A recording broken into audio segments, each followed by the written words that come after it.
오늘은 입보살행론 특강 6번째 시간인데 제5장 지계와 정지를 공부하고 있습니다. 첫 번째 시간에 했었던 이야기의 핵심은 다른 것이 아니라 신업과 구업을 잘 지켜내는 것이 본래 계율인데 이 신업과 구업을 잘 지켜내기 위해서는 마음문을 지키지 못한 채 그게 가능한가라고 반문하고 있는 거예요. 마음을 지키지 못하는 이가, 제가 좋아하는 표현으로는 얼빠진 이가, 얼빠진 상태에서 자신의 신업과 구업을 과연 지킬 수 있는가? 이걸 묻는 겁니다. 아무리 마음문을 지키는 게 어려운 과제라고 하더라도 아예 마음문을 지키지 못하면 불가능한데 그거 건너뛸 수 있느냐 이거예요. 그렇기 때문에 대승불교를 공부하고 그리고 지금 이 입보살행론 공부하는 건 삼기욕에 받고 불자가 되는 게 아니잖아요. 보리심을 일으켜서 보살계를 받을 정도의 마음가짐과 공부가 돼 있다면 이제는 마음문을 본격적으로 지키는 이 보살의 학처를 공부해야 한다. 이렇게 지금 이야기를 한 겁니다. 두 번째 시간에는 두 가지 주제만 딱 얘기할 겁니다. 근데 개송이 90개가 정도가 되는 거예요. 첫 번째가 사띠. 그리고 두 번째가 삼취정계입니다. 한 시간을 아예 떼가지고 공부해도 참 좋겠다 이런 생각이 들어요. 그런데 그럴 수 있는 여력이 안 되기 때문에 이 삼취정계 부분은 반복해서 많이 읽어보세요. 그냥 읽는 것만으로 자기 마음의 습관이 되니까 삼취정계 부분은 특히 많이 읽어보시면 좋겠다. 그런 생각이고요. 왜 이 두 가지를 공부를 하는 거냐면 이유는 너무 단순해요. 이유는 너무 단순합니다. 그게 뭐였냐면 우리가 이거를 공부하게 된 연유를 생각을 해봐야 되는데 뭐였냐면 이제 붓다스쿨 기준으로는 제가 보살계를 언제 받을지 결정해 놨거든요. 학제에서 결정해 놨어요. 이제 보리심 입문과정 4년을 마칠 때 보살계를 받아야 돼요. 안 받으면 안 돼요. 안 받으면 다음으로 못 가요. 보리심 심화과정으로 못 들어가요. 그러면 4년 동안 애써가지고 원보리심 일으키고 칠지공양하면서 행보리심 다짐까지 했는데 어렵게 일으킨 이 보리심을 잘 지켜야 될 거 아니에요. 그러면 그 보리심을 지키기 위해서는 무슨 기술이 필요한가? 그 마음의 일의 핵심을 이 두 가지로 얘기한 겁니다. 삶을 바꾼다고 사람들이 자꾸 얘기를 하는데 삶을 바꾸는 건 너무 거창한 얘기고요. 삶을 바꾸는 건 너무 거창한 얘기고 삶을 바꾼다라는 걸 지금 이 순간으로 가지고 오면 경험을 바꾸는 거예요. 그러면 경험을 변화시키기 위해서는 딱 두 가지 기술만 있으면 됩니다. 제가 경상대학교 불교 동아리 학생들이 왔길래 내가 불교를 요약해서 얘기해 주겠다. 불교 공부하면서 삶을 바꾸고 싶지? 요약해서 얘기해 주겠다. 두 가지 기술만 있으면 된다. 딱 얘기를 해줬어요. 첫 번째가 뭐냐면 해야 할 것과 하지 말아야 할 것을 구분하는 눈.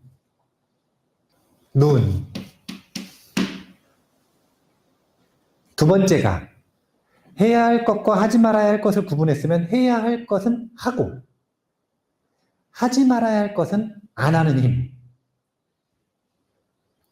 이게 바로 힘, 선택. 이게 바로 사띠입니다. 초전법륜이 왜 첫 번째 설법이라 그러냐면요. 절대 첫 번째 설법 아닙니다. 초전법륜. 그전에도 설법하셨어요. 부처님은 그전에도 이미 한 5, 6개월 설법하셨어요. 그런데 왜 도대체 녹야원에서의 그 설법을 첫설법이라고 하느냐? 초전 법륜이라고 하는 건 법륜이 이렇게 이 바퀴 아닙니까? 바퀴? 이렇게 바퀴가 이렇게 있어. 그러면 완전히 체계를 갖춘 하나의 진리 체계로서 자체적으로 굴러갈 수 있는 바퀴를 만든 거예요. 부처님 가르침에 그 논문 쓰고 이렇게 앞에다가 요약해 놓은 거 그거 뭐라 그래요?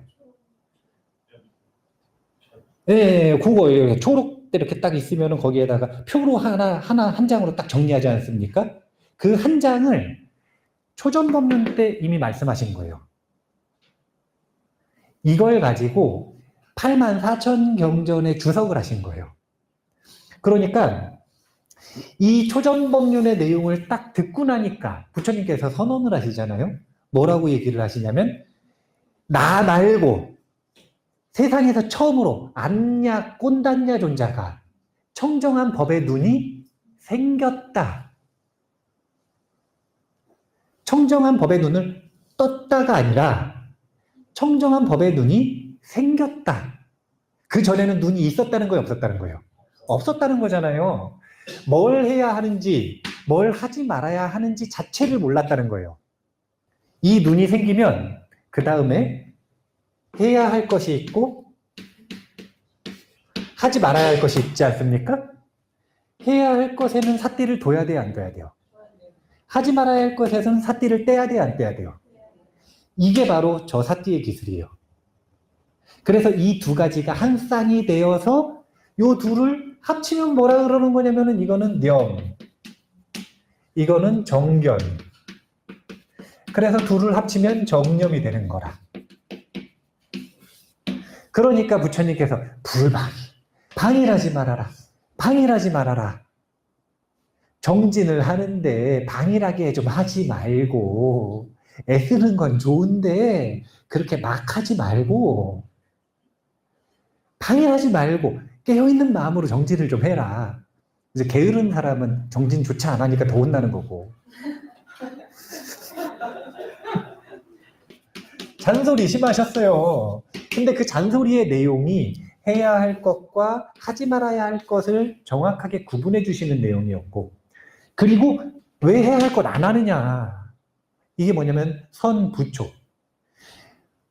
왜 하지 말아야 할 것을 자꾸 하느냐. 근데 그 하지 말아야 할 것의 대표가 뭐냐면 불안한 마음 아닙니까?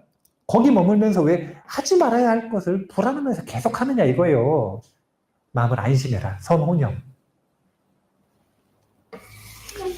이것과 저것이면 보살은 자신의 마음을 지킬 수 있다. 그래서 마음을 지키는 구체적인 두 가지 기술을 얘기해 주신 거다. 이렇게 보시면 돼요.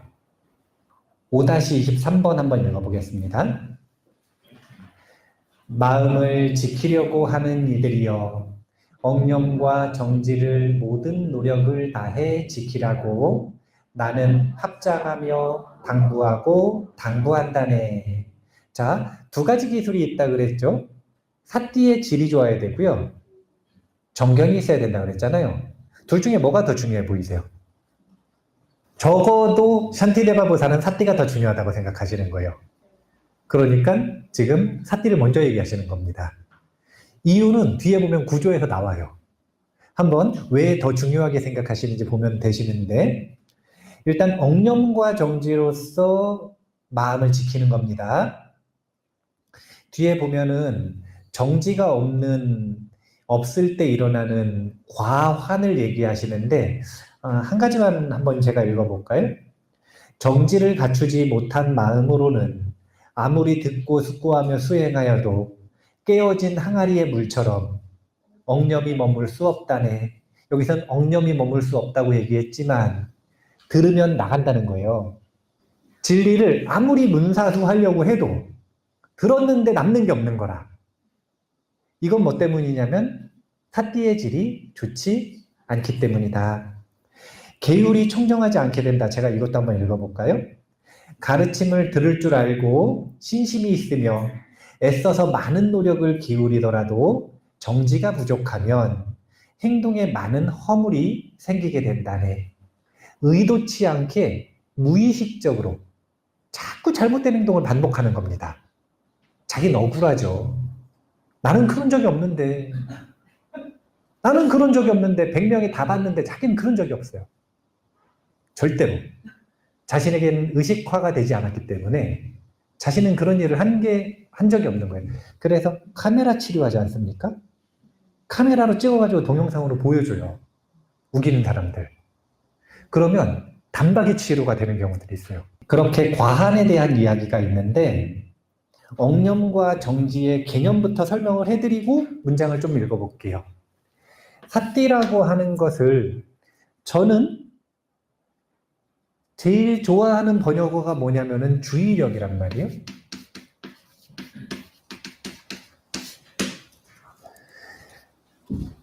저는 다른 모든 뉘앙스들보다 가장 담백한 것 같아서 저 번역어를 좋아해요. 주의력에는 깨어있음이라는 뉘앙스도 없고 마음챙김이라는 뉘앙스도 없고 알아차림이라는 뉘앙스도 없어요. 제가 보기엔 가장 순박한 에너지체, 본체에 해당된다고 보이거든요. 그냥 주의력이라고 하는 에너지, 이거. 그것의 효능이 무엇인가? 대표 용어 3가지를 저는 선순환의 개념으로 설명하죠. 깨어있음, 마음챙김, 알아차림.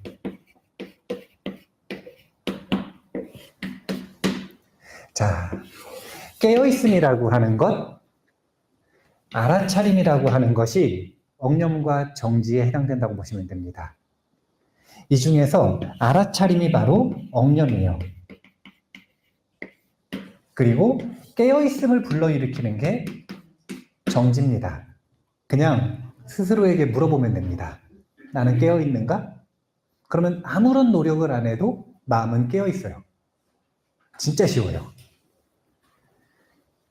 두뇌가 망가진 상태가 아니면 이제 비정상적으로 병적으로 망가져 있는 상태가 있잖아요. 그런 상태에서는 깨어있는가? 이것만으로 깨어있지 않아요. 그런데 정상적인 상태일 때는 나는 깨어있는가? 요 한마디면 곧바로 깨어납니다. 그러면 그 깨어남의 힘을 가지고 무엇을 하는가? 마음 챙김을 하는 거예요. 이 마음 챙김이라고 하는 건 마음을 불안하게 하는 것을 소화시키는 과정이요. 그래서 마음이 안심에 도달하도록 하는 작용이 있어요. 그러면 준비가 되었으니 그것을 가지고 신구이 삼업에 전념하는 겁니다. 신구이 삼업에 전념한다라고 하는 건 경험에다가 억념한다라는 거죠. 그래서 개인적으로 이걸 억념이라고 표현을 하는 거예요. 자, 억념과 정지 그리고 이 마음 챙김의 구체적 방법을 지금 여기서는 삼치정계로 설명하고 있는 겁니다. 이게 지금 지계와 정지의 구조라고 보시면 돼요.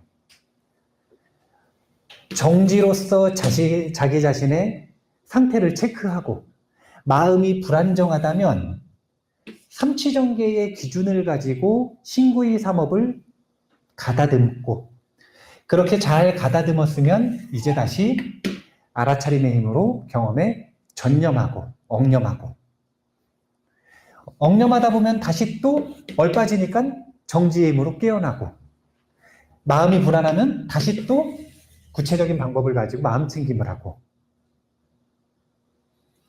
다시 또 해야 할 일에 억념하고 그러니까 정지의 힘으로 깨어나고 마음 챙김으로 하지 말아야 할 것을 하지 않고 해야 할 것을 하고 이런 구조 이해를 하시겠어요? 네. 자, 그럼 그림을 하나 그려드릴게요. 이게 뭘까요? 마음 성이에요. 성인데 요 성에 보면 문이 4개라. 문 하나, 둘, 셋, 넷.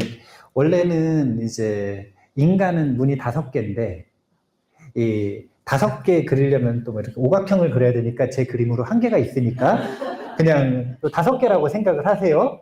그러면은 5개, 여기다 하나 더 그릴까요? 예. 5개라고 하면 요 문이 뭐냐면 안, 이, 비, 설, 신이라. 그런데 여기 보면은 문마다 문지기가 있기 마련이에요. 문지기. 그리고 여기가 지금 성벽이거든요. 성벽. 요 성벽을 사람이 이렇게 걸어 다녀요. 이렇게. 사람이 여기서 계속 이렇게 돌아다녀요. 이렇게. 지금 뭘 보고 있는 거냐면 문지기가 잘 지키고 있나 안 지키고 있나를 돌아다니면서 요 문 체크하고 요 문 체크하고 요 문을 체크하면서 보는 겁니다. 그러면 이 문지기를 뭐라고 하는 거냐면 억념이라고 하고 이 감독관을 뭐라고 하는 거냐면 정지라고 하는 거예요. 그래서 억념과 정지를 구분을 한 이유는 사띠라고 하는 하나의 마음작용을 둘로 구분해가지고 효율적으로 쓰기를 권장하는 겁니다. 문지기는 되도록이면 항상 누가 오는지를 봐야 돼요. 이게 문지기의 역할이다. 그래서 문지기는 교대를 해주잖아요. 24시간 동안 힘드니까 교대를 해주는 거예요. 근데 교대를 해줌에도 불구하고 훈련받지 않은 문지기들은 자꾸 졸아요. 아니면 보면서 보지 않아요. 보면서 보지 않는 기술을 연습하죠. 보는 척을 하면서 안 보고 있어요, 지금. 그러면 큰일 나는 거예요. 지금 사띠, 억념이 자고 있으면 어떻게 되냐면 번뇌가 여러 사람들과 섞여가지고 여기를 통과한단 말이에요. 근데 번뇌를 발견하지 못하면 이미 번뇌가 성 안으로 들어가가지고 얘가 만약에 분노면 저 안에다가 불을 붙여버렸어요. 성 안에다가 이미 불 내버린 거예요. 그러면 문 바깥에서 잡으면 불이 안 나는데 문 안으로 들어간 다음에 잡으면 아무리 빨리 잡아봐야 불은 이미 번지고 있는 상태라서 뒷감당이 너무너무 어려운 거예요. 그러니까 여기서 잡으라. 이게 지금 깨어있으라는 이야기인 거예요. 근데 자기가 지금 이미 얼빠져 있는 걸 알았어요. 그러면은 이미 번뇌는 마음 안으로 들어온 거예요, 안 들어온 거예요? 들어왔죠. 그러면 이제 요 안에 있는 붙은 불을 잘 정리하라는 게 마음 챙김이라는 거예요. 그러면은 불 다 껐으면 그 다음에 다시 해야 할 일들을 하는 걸 억념한다. 이렇게 표현을 하는 거예요. 그러니까 억념과 정지는 문지기와 감독관의 역할이다. 요 비율도 설명을 하고 있습니다. 비율도. 이따가 개송 보시면 아시겠지만 억념은 항상 하는 것이고 정지는 종종 하는 것이다. 이렇게 표현을 하고 있는데 그 개송도 한번 볼게요. 자, 일단은 정지가 있어야 한다. 억념이 있어야 한다. 라고 하는 것에 대해서 이야기를 하시면서 억념을 가지는 방법을 5-30번 개송부터 이야기를 하시는데 세 개송을 한번 같이 읽어볼게요. 스승과 함께하고 법을 설하는 이의 가르침을 배우며 악도를 두려워하고 선연을 받드는 사람들에게는 억념이 쉽게 일어난다네. 부처님과 보살들께서는 항상 어디에도 걸림없이 모든 것을 보고 계시므로 나는 항상 그 모든 분들 눈앞에 있다라고 이와 같이 생각하면 부끄러움과 존경심과 두려움이 생기고 부처님에 대한 억념이 계속해서 일어나게 된다네. 부처님에 대한 억념을 뭐라고 하나요? 염불이라고 하는 겁니다. 부처님에 대한 억념을 염불이라 한다. 이제 대학에서는 이렇게 혼자 있을 때 자기 자신의 몸과 마음가짐을 삼가는 것, 이것을 신독이라고 하는 가치로서 설명을 하거든요. 제가 서울 캠퍼스에서 화장실을 가는데 문을 똑똑똑 두드리니까 어떤 분이 그러대요. 스님 혼자 쓰시는데 왜 문을 똑똑 두드리냐고. 안에 아무도 없을 건데. 근데 스님들은 출가를 하면 이런 것부터 배우거든요. 뭘 배우냐면 해우소를 갈 때 사람이 있든 없든 항상 문을 두드려요. 왜 그럴까요? 사람 말고 안 보이는 존재들은 있어요. 아, 귀신 말고요. 아니 무슨 그 남양 특집 이런 거 아니고 스님들은 특히 조심하셔야 돼. 제가 불자들은 좀 괜찮아요. 그런데 스님들은 특히 조심하셔야 돼요. 왜냐면은 호법천신들은 스님들이랑 항상 함께 다니거든요. 이유는 간단해요. 왜 그럴까요? 법이 있으니까 이게 무슨 뜻이냐면 법, 보시, 공덕을 받고 싶은 거라. 공덕 이만큼이 있어요. 돈 이만큼이 있어요. 뭐 선택하실래요? 돈이 얼마냐에 따라 다르겠죠?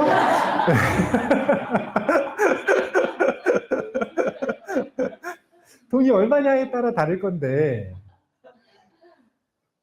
대부분의 사람들이 돈을 선택하니까 이 사회를 뭐라고 하냐면 자본주의 사회라고 하는 거잖아요. 근데 천신들은 절대 돈을 선택하지 않습니다. 왜냐하면 너무 많아서요. 천신들은 그냥 본인들이 원하는 영광을 얼마든지 무료로 다 누릴 수 있으니까 재물은 하나도 필요 없어요.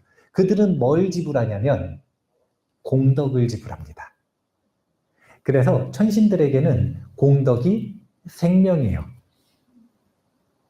그러니까 공덕이 생기는 곳, 공덕이 많이 생기는 곳, 공덕이 얻을 수 있는 곳에는 눈에 불을 켜고 가는 겁니다.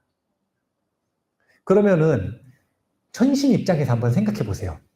우리 다 천신 한 번쯤 해보지 않았습니까? 안 해보셨어요? 우리가 천신으로서 누렸던 영광은 저 사대양의 바닷물보다 많대요. 천신으로서 얼마든지 살아봤으니까 기억을 한번 떠올려 보세요. 기억을 딱 떠올리셔가지고 한번 생각을 해보는 거예요. 천신 입장에서 맨날 경전 읽고 법문하는 스님 따라다니고 싶어요? 아니면은 제가 불자 따라다니고 싶어요? 아니, 우리 중생은 속물 아닙니까?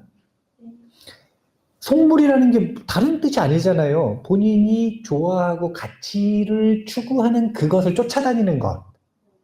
이것을 속물이라고 하는데 천신들은 재물을 쫓아다니지 않고 공덕을 쫓아다닌다니까요.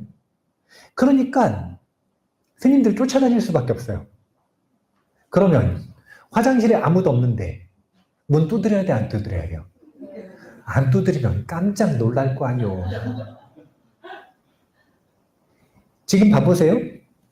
만약에 여기에 지금 아무도 안 계시고 공간에 혼자 있다고, 저 혼자 있다고 생각해 보세요.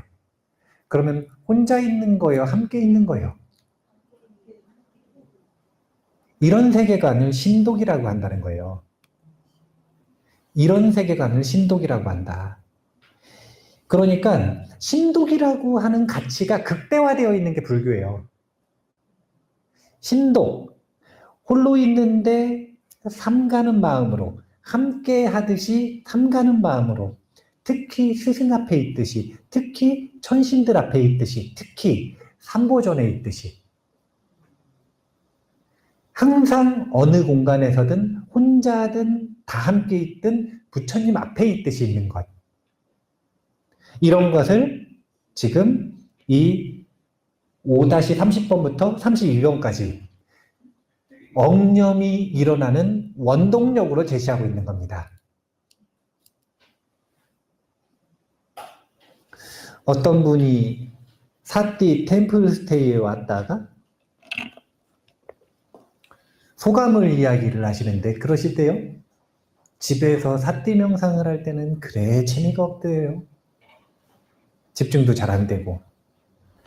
그런데 이상하게 스님들이랑 하니까 성성한 게 아주 명상이 잘 되더래요. 왜 그러냐고 저한테 물어보시대요. 여러 가지 이유가 있죠. 일단 피곤이 풀렸어. 집에 있을 때는 너무 피곤한 상태에서 하니까. 근데 이제 템플스테이 오면은 한 3일쯤 지나면 피곤이 풀리거든요. 근데 그거 말고도 혼자 할 때랑 스승과 삼보전 그리고 도반들과 함께 할 때랑 마음가짐은 완전히 다른 거예요. 그래서 자신의 마음가짐을 잘 가다듬고 절제하는 게 지게바라밀의 핵심 아닙니까? 그 지게바라밀을 잘 지키려면 천신들과 함께 있다는 것, 삼보전에 함께 있다는 것, 이것을 기억하기 위해 노력하는 거예요. 이걸 염불이라고 하는 거예요. 그리고 이런 염불은 나무아미타불, 관세음보살 이런 염불이 아니잖아요. 삼보를 생각하는 이 염불, 이게 초기 불교에서부터 부처님께서 항상 강조하시던 삼보를 염하는 염불의 근본 수행이 되는 겁니다. 항상 부처님과 함께 있다라고 하는 걸 엉념하는 것. 여기에서부터 염불은 시작되는 거예요. 이렇게 하면 엉념과 정지가 쉽게 생긴다 이런 뜻입니다. 정념에서 정지가 생긴다. 5-33번 읽어볼게요. 그때 엉념이 마음의 대문에서 자리 잡고 지키게 되면 정지도 찾을 수 있고 사라져도 다시 되돌아오게 된다네. 아까 지금 마음문 이야기 했었죠? 마음문 하나 더 보여드릴까요? 그림이 원래 2개거든요, 마음문이. 자, 이게 뭔가요? 이 마음문이에요. 예. 마음문. 그런데 사람들이 여기 보면 안, 이, 비, 설, 신이 있었잖아요. 그러면 마음문이 있으면, 의문이 있다면 안문도 있고 이문도 있고 비, 설, 신문이 있다는 거잖아요. 오근이 문이라는 뜻이죠. 그러면 마음문과 어떤 관계가 있는지를 아셔야 되는데, 자, 이렇게 들어오는 게 뭐예요? 경계. 자, 경계가 들어옵니다. 경계가 들어오는데, 들어올 때 이렇게 안, 이, 비, 설, 신, 문을 통해서 들어오는 경계들이 있어요. 그리고 사실은 마음으로 직접 들어오는 경계도 있습니다. 그런데 마음으로 직접 들어오는 건 문제가 안 돼요. 안, 이, 비, 설, 신, 오문으로 들어오는 게 결국은 의식이 되기 위해서 어디를 거쳐야 되느냐? 여기를 전부 통과해야 돼, 이렇게.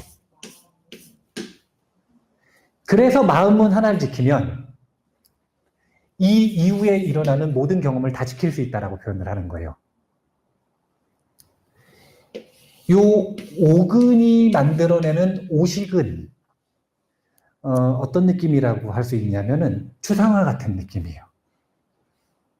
무슨 내용인지 잘 몰라요. 어렴풋이 인식을 하는 겁니다.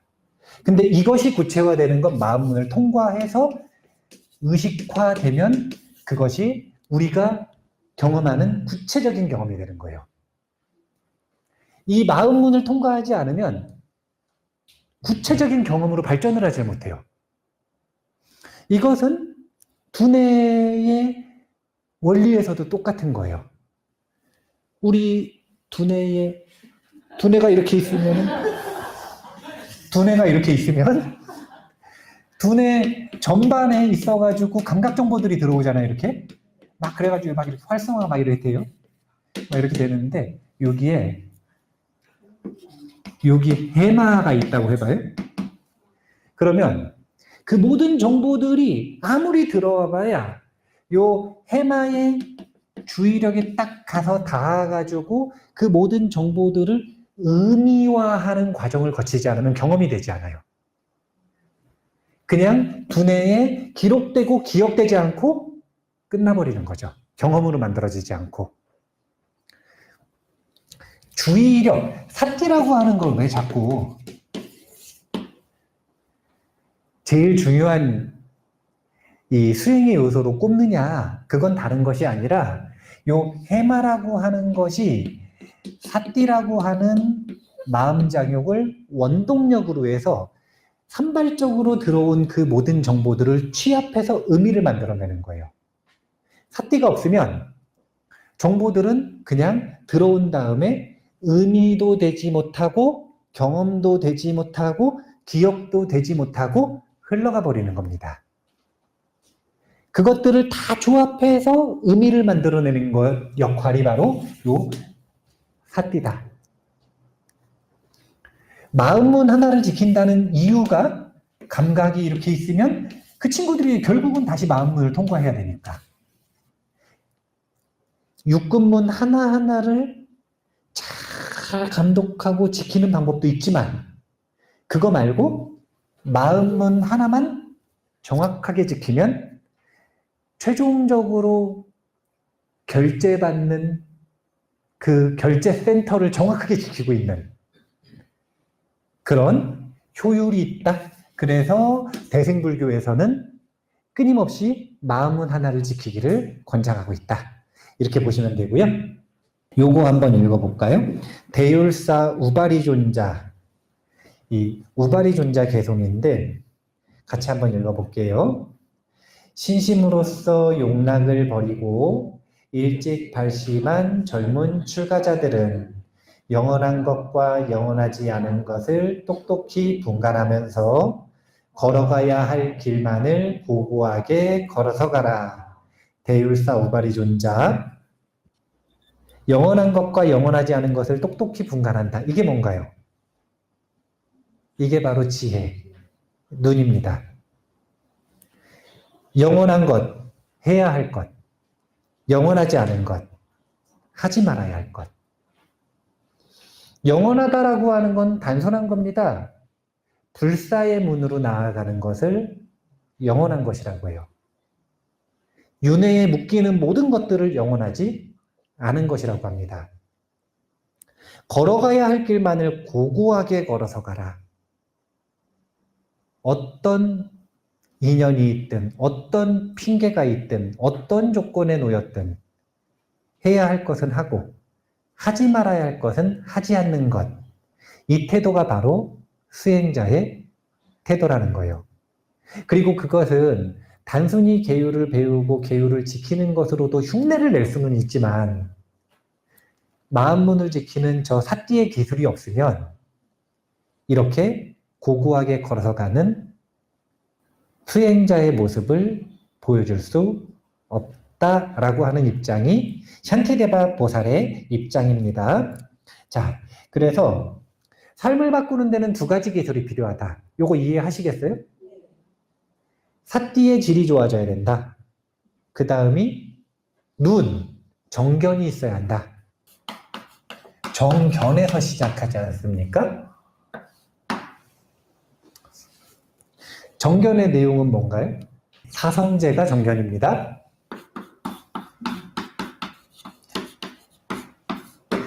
빨리 초전법륜을 한번 공부하긴 해야겠네요. 이런 거는 기계처럼 나와야 돼요. 84,000경을 아무리 배워도 초록에 해당이 되는 지금 이 초전법륜 완전히 구조화된 지식이 머리에 없으면 헷갈리는 겁니다. 정견이란 무엇인가? 사성제다. 그러면 사성제를 수행하는 방법은 3전 12행상이라고 하지 않습니까? 처음에는 문, 사, 수 이렇게 봐도 되고요. 문사 또는 사수를 둘로 묶어도 되고요. 그래서 증득할 때까지 하는 건데 이 얘기를 왜 하냐면 정견은 사성제를 듣는 것에서부터 시작하는 거예요. 정견이란 사성제를 듣는 것에서부터 시작을 하는 건데 그걸 안 들었으면 자, 고성제부터 한번 봐볼게요.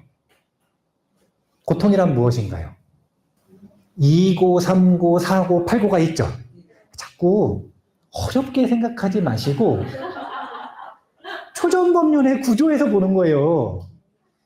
아주 단순하게 초전법륜의 구조에서 볼 때 초전법륜에서는 8고가 즉 고통인 거예요. 그러면 생, 노, 병, 사, 구부득고, 애별리고, 원징해고, 오음성고 이 8고 즉 고통이란 말이에요. 자, 그러면 고통이란 무엇인가 8고라는 걸 들었어요. 지금 고통이란 무엇인가 8고라고 했죠. 자, 그럼 고통이란 무엇입니까? 했을 때 깜깜해요? 아니면 알아지는 게 있어요? 그게 눈이 생긴 거예요. 근데 이 구조화된 그리고 검증된 그리고 열애로부터 인가된 이것이 고통이다라고 하는 암 자체가 없으면 고통이란 무엇입니까? 했을 때 깜깜한 거라 또는 혼란스럽든죠. 뭘 고통이라고 말해야 되지? 부처님이 명령을 했는데요. 고통이란 8고가 고통이다. 그런데 이 가장 그걸 뭐라 그래? 가장 공식적인 정의 자체를 모르면 그러면 눈이 없거나 눈이 나쁜 거라. 여기서부터 시작하는 거예요. 들어서 알면 정견이 생긴 겁니다. 근데 이 정견을 뭐라고 하는 거냐면 세간의 정견이라고 얘기를 하는 거예요. 그러면은 기준이 생겼죠. 사실은 고통만 기준이 생기나요? 고의 일어남의 진리, 고의 멸함의 진리, 고의 도닦음의 진리까지 전부 기준이 생기나요? 사성제 전체에 대한 기준이 전부 생기겠죠. 그러면 그 구조화된 지식을 가지고 세상을 바라보려고 하는 게 정사연거예요. 고통을 자기 마음대로 고통이라고 이건 고통이라 이러는 게 아니라 정견에 입각해서 이것을 고통이라고 바라보기 시작하는 것. 그것을 정사유한다라고 표현하는 겁니다. 정견에 입각해서 말하기 시작하는 걸 정사유, 정어라고 얘기하는 거예요. 그 다음이 정업이라고 얘기하는 거예요. 이 세 가지를 왜 묶었을까요? 신, 구, 의를 정견의 기준에 맞게 교정하라라고 하는 삼업에 대한 내용이 그 다음으로 들어가는 겁니다. 그러면 신구의 삼업을 하나하나 잘 교정했으면 그 다음에는 뭘 바꿔야 돼요? 그 다음에 뭐가 나오면 정명이 나오잖아요. 사람들이 이 정명을 뭐라고 해석을 하죠? 자꾸 직업이라 그래, 직업. 물론 직업이 중요하죠. 왜 직업이 중요하냐면 일상 속에서 직업이 3분의 1을 차지하잖아요. 그러니까 직업이라고 해도 좁은 의미에서는 맞지만 이건 뭐냐면 라이프 스타일을 바꾸라는 거예요. 자신의 일상을 완전히 교정하는 겁니다. 뭐에 의해서 교정하냐면 정견에 입각해서. 여기까지가 준비 과정이에요, 지금. 여기까지가 지금 계율이에요. 이걸 보고 계학이라 그러는 거예요. 이렇게 올바로 사유하고 올바로 말하고 올바로 행동하고 그 힘으로 일상을 바꾸면 그러면 마음 수행할 준비가 된 겁니다. 요게 안 됐으면 마음 수행을 해봐야 소용이 없는 거예요. 수많은 수행자가 말하지 않습니까? 저는 선수행을, 사마타를, 윗바사나를, 연불선을 오랫동안 했는데 뭐 했는지 모르겠습니다. 저는 성과가 없습니다. 이유는 단순한 거라니까요. 팔정도의 순서로 하지 않았기 때문이다. 이렇게 했으면 준비가 됐어요. 그럼 이걸 가지고 뭐라는 거냐면 이제 정염부터 시작하는 겁니다. 나오잖아요. 정염. 사띠 수행 먼저 시작하는 거예요. 정염이 사띠 수행이 발전을 하잖아요. 사띠의 질이 좋아지면 어떻게 되냐면 사람은 두 가지 유형 중에 하나로 발전할 수밖에 없어요. 어떤 사람은 타고난 집중이 좋은 사람이 있어. 사마타 유형.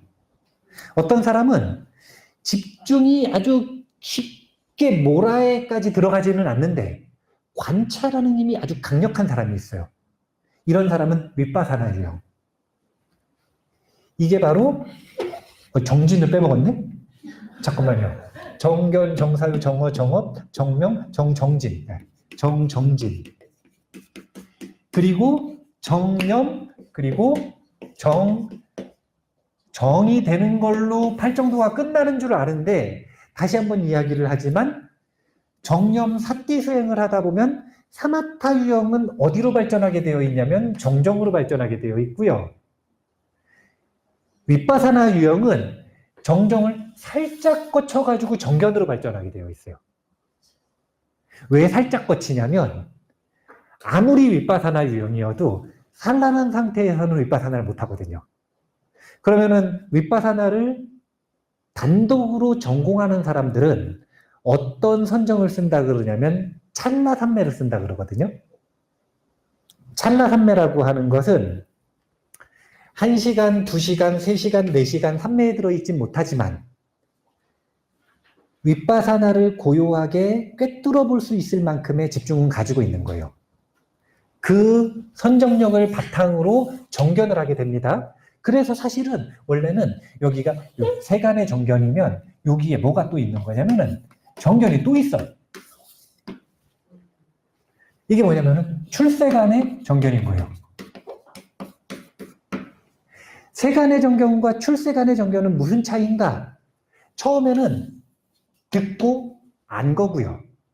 그걸 바탕으로 신구일을 닦았고 일상을 바꿨고 올바른 정진을 계속했고 깨어있음과 선정이라고 하는 마음 수행까지 하면 그러면 듣고 알고 이해한 것이 아니라 직접 진리를 경험하는 정견이 열리게 된다. 그리고 이 과정을 뭐라고 한 거냐면 3전 12행상으로 정리를 한 거예요.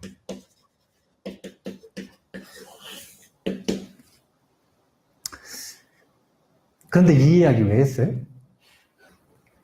팔정도를 보면 이렇게 이 정견에서 정정까지라고 해서 팔정도라고 자꾸 생각을 하지만 이 팔정도를 순환으로 보면 팔정도고 순환이 아닌 걸로 보면은 원래는 구정도가 돼야 되는 거예요. 근데 이름이 같으니까 혼용해서 쓰는 거라. 처음 시작할 때의 정견과 한 바퀴를 돌고 나서의 정견은 완전히 다른 거예요. 그러니까 결국은 그 정견을 사성제를 처음 들어서 사성제를 직접 증득할 때까지 계속 반복해서 수행을 하는 걸 팔정도의 길이라고 표현을 하는 겁니다. 그런데 여기 보면은 마지막을 봐보세요. 마지막이 이렇게 되죠. 사띠의 강화, 정견. 그러니까 결국은 연습을 해야 되는 건 사띠와 정견. 사띠가 중요합니까? 정견이 중요합니까? 순서가 어떻게 되느냐에 따라 그리고 정견의 내용이 무엇이냐에 따라 조금 달라요. 팔정도에서도 사띠가 앞에 있을 때가 있고 정견을 뒤에 둘 수도 있고 정견을 그 앞에다 두기도 하고 좀 다르잖아요. 그런데 정견이라고 하는 것이 지혜라고 하는 것이 여러 가지 내용이 있지만 출세간의 지혜와 세간의 지혜가 있단 말이에요. 근데 그 세간의 지혜는 요약하면 인과를 아는 거예요. 인과의 지혜가 있고, 인과의 지혜 말고 여실지가 있다라고 표현을 해요. 그런데 요 인과의 지혜의 내용을 보면 사람들이 불교를 처음 공부할 때부터 이것을 원인으로 해서 이런 결과가 생기고, 이렇게 행동하면 이렇게 되고, 이것을 처음부터 알 수 있어요? 처음엔 잘 몰라요. 그럼 어떻게 해요, 처음에는? 암기를 시키는 거죠. 암기를 시키는 거예요. 그걸 지금 우리 한국 불교에서는 어디에서 해요? 천수경에서 하죠. 천수경에서 뭐가 인과에 대한 암기죠? 시박참회, 살생중재 금일참회, 투도중재 금일참회, 사음, 망어, 기여, 양설, 악구, 탐진, 친가요? 이 시박이 뭐라는 거예요? 하지 말아야 할 것. 그러면 그 반대로 이것을 적극적으로 해석한 십선이 있다면 그것은 해야 할 것. 그러면 도대체 왜 계율이라고 하는 걸 알려주느냐? 이유는 간단한 거예요. 눈이 없으니까. 일단 뭘 시키는 거냐면 암기를 시키는 거라. 근데 암기를 한 다음에 그 암기한 내용을 가지고 사유해보고 지키다 보면 뭐를 이해하기 시작하냐면 카르마의 원리를 가지고 인과를 이해를 하기 시작해요, 자기가. 아, 자기는 정확히는 모르겠지만 이렇게 하니까 이렇게 되더라. 라고 하는 자기 경험이 생기기 시작하는 거예요. 왜 그런지 설명해봐. 그럼 몰라. 하지만 이렇게 하면 이렇게 되더라. 그 인과는 알게 되는 거예요. 그러니까 처음부터 인과를 꿰뚫어보는 지혜를 요구하는 것이 아니라 맨 처음에 계율을 배우는 이유는 쉽게 얘기하면 암기를 시키는 거다 이렇게 생각하시면 돼요. 암기를 시켜가지고 이 몸과 입과 마음에 아주 인이 박히도록, 그러니까 암기시킨 다음에 인이 박히도록 하려면은 잔소리를 해야 돼요, 안 해야 돼요? 그러니까 계율을 쭉 이야기하는 것에 대해서 부처님이 얼마나 잔소리가 심하셨겠어. 부처님이 아주 친절한 말로 뼈를 때리는 분이거든요. 부처님은 악구를 하지는 않으세요. 막 욕을 하거나 비난을 하거나 이러지는 않으셔. 근데 이런 표현을 하시잖아요. 그 먹는 것을 조절하지 못하면 수행자가 아니다. 제가 볼 자한테 하는 말이 아니라 출가한 사람한테 하는 말이에요. 그냥 정체성을 완전히 무너뜨리는, 먹는 것 하나 조절하지 못하는데 무슨 수행을 한다고 하느냐? 해석하면 이런 말이잖아요. 또 입에 대해서 특히 많이 말씀하셔요. 입으로 들어가는 게 먹는 거잖아요. 또 입에서 나오는 게 있죠. 논쟁하는 자는 수행자가 아니다. 어떤 이유로든. 부처님 자주 하신 말씀입니다. 어떤 이유로든 논쟁하는 자는 수행자가 아니다. 그러면 입으로 뱉는 말 하나 바꾸지 못하면서 무슨 열반에 들겠다는 말이냐? 이런 말이잖아요. 얼마나 계율에 대해서 잔소리가 심하셨겠어요? 이유는 다른 게 없다니까요. 인과를 암기하도록 하는 거예요. 그래서 지금 사띠에 대한 마음의 기술, 억념과 정지로서 익히고, 그리고 그 억념과 정지로서 해야 할 것과 하지 말아야 할 것을 구분하지 못하니까 뭘 알려주시는 거냐면 계율을 알려주시는 거예요. 그걸 지금 삼취정계로 정리를 하고 있다. 그래서 보살수행자는 첫 번째, 계율을 지킨다라고 하는 건 자기 마음문 하나 지키는 걸 이야기하는 거예요. 요약하면. 그런데 거기에서 추가로 나오는 질문이, 그래서 마음문을 어떻게 지키느냐? 두 가지 기술이 필요하다. 억념과 정지로서 문지기 역할을 하고 감독관 역할을 하면서 사띠를 지켜야 한다. 삿띠를 지키지 못하고 이미 마음이 혼란해져 있거나 그러면 어떻게 하느냐? 해야 할 것과 하지 말아야 할 것을 구분하는 삼치정계의 계목을 정확하게 알려줘서 이것을 기준으로 해야 할 것과 하지 말아야 할 것을 구분해라. 원리를 모르겠고 공식을 모르겠고 그래가지고 쭉 해설을 못하겠으면 일단 외워라. 이렇게 얘기를 하시는 내용이 삼치정계에 들어가 있다고 보시면 돼요. 여기 삼치정계 부분에 보면 여기 있다. 제가 적어놨거든요. 삼치정계는 첫 번째는 섭유리계, 섭선법계, 그리고 요익중생계까지 해서 세 가지 계율을 삼치정계라고 합니다. 그런데 요 세 가지는 어떻게 되는 거냐면 우리가 수행을 하는 원칙은 지, 악, 수, 선이라고 하거든요. 그래서 악을 그치는 항목을 얘기하는 게 유리계예요. 그러니까 제가불자들 기준으로는 5가지 계율을 지켜야 되잖아요. 이것을 유리계라고 하는 거예요. 5가지 악을 끊는 것. 이것을 유르이계. 그런데 제가 수계법회 할 때 살생하지 않고 어떻게 하라고 하냐면 생명을 보호하라 이렇게 말하잖아요. 도둑질하지 말고 가진 것을 베풀라 이렇게 말하잖아요. 그럼 그 뒤에 말하는 지악이 아니라 더 적극적으로 닦아야 되는 선법이 있죠. 그걸 선법계라고 하는 거예요. 그래서 유리계는 지악, 선법계는 수선이라고 보시면 됩니다. 요익중생계라고 하는 건 보살의 계율입니다. 보살이 중생을 사랑하고 중생에게 이익되도록 하는 걸 계율로서 설명하는 것을 요익중생계라 그래요.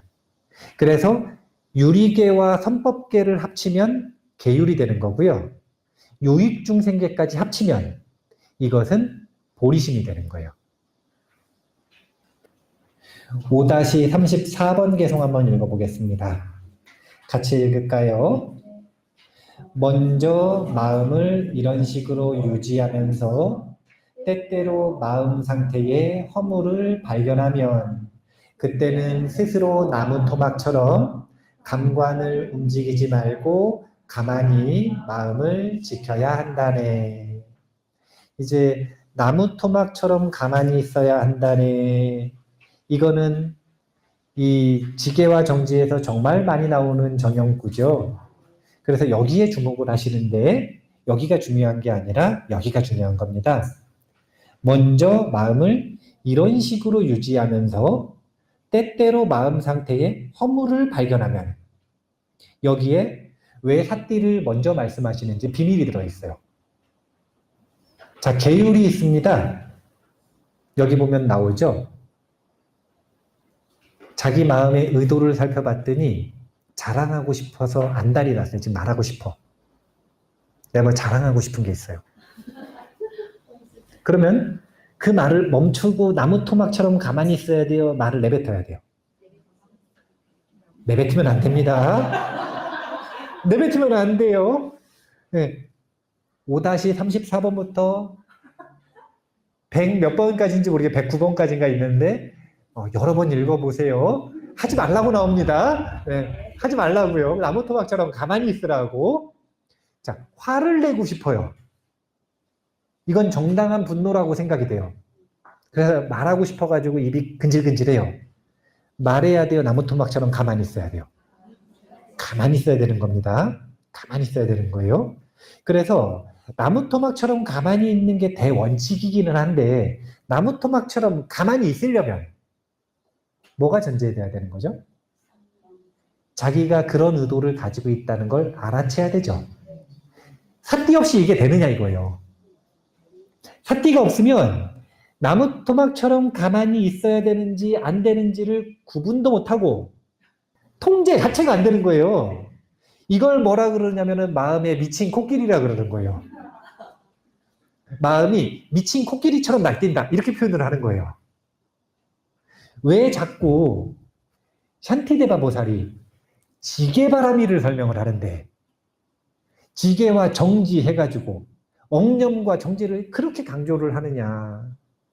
이유는 다른 게 없다니까요.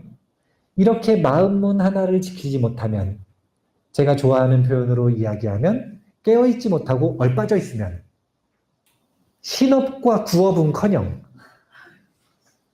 자신의 의도 자체를 알아차리지 못하는데 어떻게 계율을 지킬 것이냐 이거예요. 그냥 계율의 항목을 달달달달 외우는 것은 뭐와 같은 거냐면, 무의식적인 상태에서는 이걸 지키는 걸 포기하고 의식적인 상태에서 종종 마음 날 때 한번 지켜보겠다. 마음 안 날 땐 또 안 지켜요.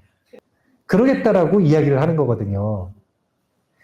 의식적인 자신의 행동에서 무의식적인 행동까지 전부 포괄해서 계율을 지키는 삶을 살아가고 싶다면 무엇부터 시작하는 거냐면 깨어있는 마음에서 시작하는 것이다. 이렇게 조언을 하는 것이 샨티데바 보살의 계율을 지키는 조언입니다. 한 두 개만 더 읽어볼게요. 5-40번.